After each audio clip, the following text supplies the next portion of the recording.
Hello, this is Mrs. Standridge. I'm here today for another episode of Raymie Nightingale. I'm glad you could join me. All right. If you are in my classroom and you want to use this as part of your AMI assignment, please remember that you need to send me a message afterward and answer the question that I'm going to ask you as I read. So you're going to have to listen and find out what that question is. Chapter 29. The Finch auditorium floor was composed of green and white tiles. For as long as she could remember, Raymie had walked only on the green tiles. Someone had told her that stepping on the white ones was bad luck. Who? She couldn't remember. There was a stage at the front of the auditorium. The stage had a piano on it and red velvet curtains that were always open. Raymie had never seen the curtains closed. In the center of the auditorium, there was a long table. The table was covered in food, and there were people standing around it talking. Raymie kept her right foot on a green square and her left foot on a green square, and held herself very still. An adult passed by and patted her on the head. Someone said, "I think it's mayonnaise, but I'm not sure. It's hard to tell at these things." Someone else said, "She was a very interesting woman." Somebody laughed, and Raymie realized that she would never hear Mrs. Borkowski laugh again. Raymie's father had always said that Mrs. Borkowski's laugh sounded like a horse in distress, but Raymie liked it. She liked how Mrs. Borkowski threw her head back and opened her mouth wide and whinnied when something was funny. She liked how you could see all of her teeth when she laughed. She liked how Mrs. Borkowski smelled like mothballs. She liked how Mrs. Borkowski said "pft." She liked how she talked about people's souls. Nobody else Raymie had ever met talked about souls. Raymie's mother was standing next to someone who was holding a shiny black purse close to her chest. Her mother was talking, and the woman with the shiny black purse was nodding at everything her mother said. Raymie wanted to hear Mrs. Borkowski laugh. She wanted to hear her say "pfft." Raymie didn't think she had ever felt so lonely in her life. And then she heard someone say, "Oh, my goodness." Raymie turned, and there was Louisiana Elefante. And next to Louisiana was Louisiana's grandmother, who was wearing a fur coat, even though it was summertime. Louisiana's grandmother had a tissue in her hand, and she waved it back and forth in front of her face and said to no one in particular, "I am positively prostrate with grief." "I'm prostrate with grief too," said Louisiana. She was staring at the table full of food. Both Louisiana and her grandmother had lots of bunny barrettes in their hair. Louisiana Elefante. Raymie had never been so glad to see anyone in her life. "Louisiana," she whispered. "Raymie!" shouted Louisiana. She smiled a very big smile and opened her arms wide, and Raymie walked toward her, stepping on both white tiles and green tiles. She didn't care anymore. She stepped on all the tiles because bad things happened all the time, no matter what color tile you stepped on. Louisiana put her arms around Raymie. Raymie let go of Florence Nightingale. The book hit the floor and made a sound like someone clapping their hands together. Raymie started to cry. "Mrs. Borkowski is dead," she said. "Mrs. Borkowski is dead." 30. "Shh," said Louisiana. She patted Raymie on the back. "I'm so sorry for your loss. That's what you're supposed to say at funeral gatherings. And it's true, too. I'm sorry for your loss." Raymie heard the squeaky sound of air entering and exiting Louisiana's swampy lungs. "I like the words, 'I'm sorry for your loss,'" said Louisiana, still holding on to Raymie. "I think that they are good words. You could say them to anyone at any time. Why, you could say them to me, and it would apply to Archie or to my parents." Raymie hiccuped. "I'm sorry for your loss," she repeated. "There, there," said Louisiana. "You just keep crying." Her lungs squeaked and her bunny barrettes made clicking sounds each time she patted Raymie's back. Up on the stage, someone started to play chopsticks on the piano.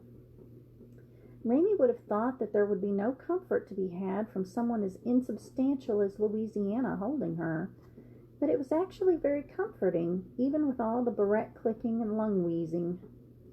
Raymie held tight to Louisiana. She hiccuped a second time. She closed her eyes and opened them again.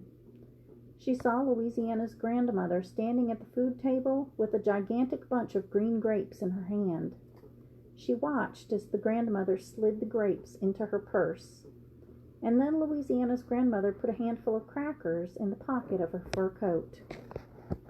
Louisiana's grandmother was stealing food from Mrs. Borkowski's memorial food table. The piano playing got louder.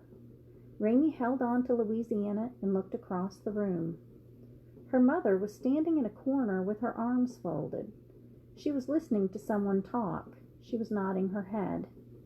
Louisiana's grandmother put an entire block of orange cheese into her purse. Raymie felt dizzy. "I feel dizzy," she said. Louisiana let go of Raymie. She bent down and picked Florence Nightingale up off the floor. "Come here," she said, and she led Raymie by the hand to the stage and pushed aside one of the red curtains. A galaxy of dust rose up into the air and floated around their heads. The dust looked as if it were celebrating something. Now, here's the part that I'm going to ask a question for my students, and I would like for you to answer this. The section I just read, a galaxy of dust rose up into the air and floated around their heads. The dust looked as if it were celebrating something.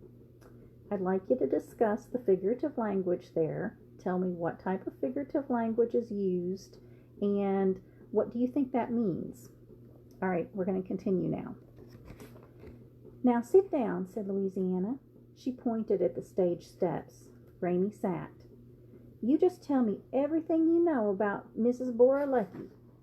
Borkowski," said Raymie. "That too," said Louisiana. "Tell me." Raymie looked down at her hands. She tried to flex her toes, but they still wouldn't work. She said, "Her name was Mrs. Borkowski. She lived across the street from us, and when she laughed, you could see all the teeth in her mouth." "That's nice," said Louisiana. She patted Raymie's hand. "How many teeth did she have?" "A lot," said Raymie. "All of them, I guess. I cut her toenails for her because she couldn't reach her feet. She paid me in divinity." "What's divinity?" asked Louisiana. "It's candy. It kind of looks like a cloud, and it doesn't taste like anything. It's just really, really sweet. Sometimes Mrs. Borkowski put walnuts on top of it."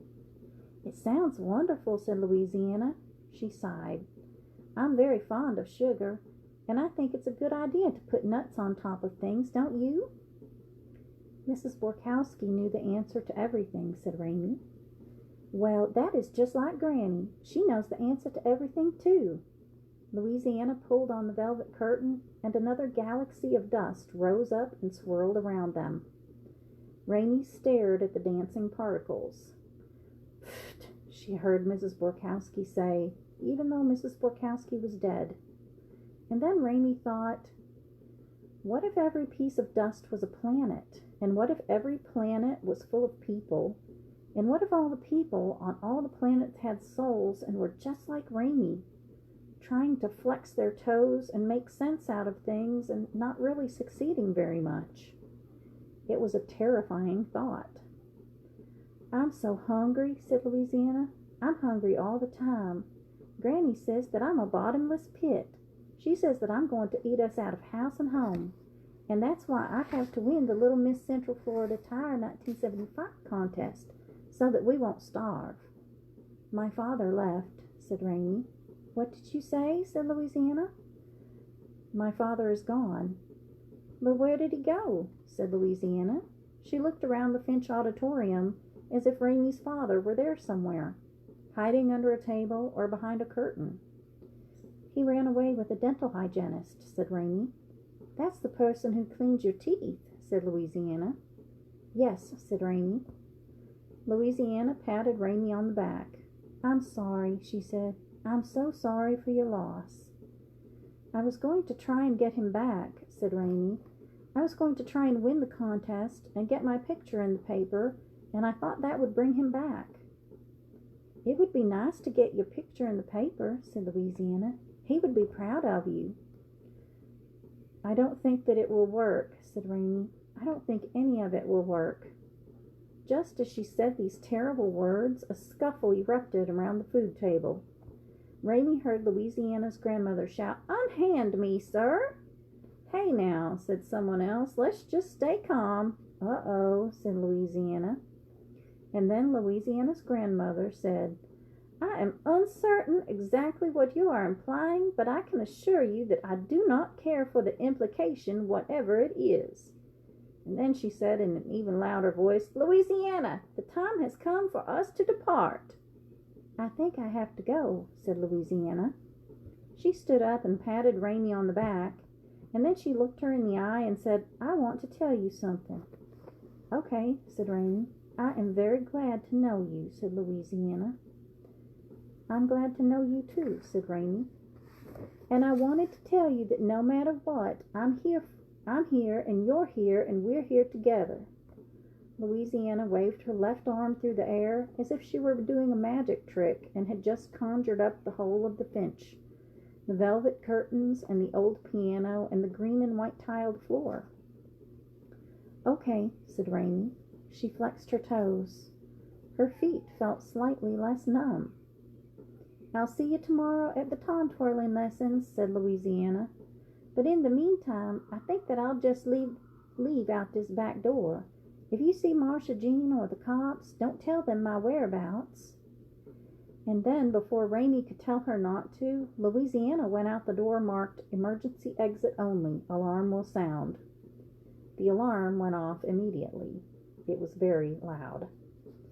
Raymie watched everyone running around the Finch, trying to figure out what the emergency was. She reached up and tugged on the curtain and studied the dust as it rose up in the air and swirled and swooped. She flexed her toes again. She could feel her soul. It was a tiny little spark somewhere deep inside of her. It was glowing. All right, we're going to stop right there today. I hope that you can join me tomorrow for this, and I look forward to seeing you then. Goodbye.